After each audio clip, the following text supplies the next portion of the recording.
Hello दोस्तों, राधे राधे, जय श्री कृष्णा। दोस्तों, आज हम आप लोगों के लिए एक नई गीत लेकर आए हैं जो एक ननद पर बनी हुई है।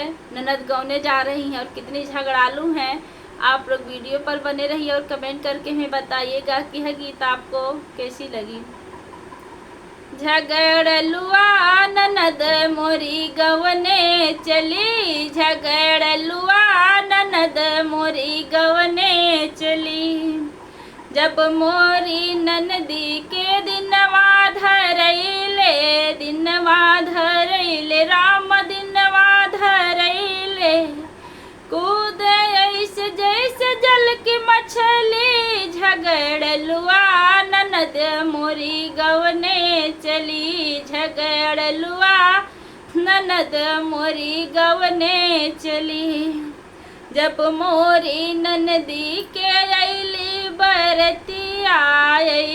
बरतिया राम अइली बरतिया।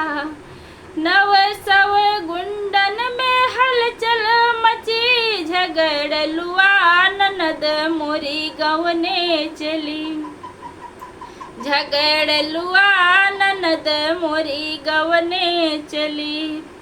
जब मोरी ननदी के भैनी बिदैया राम भैनी बिदैया।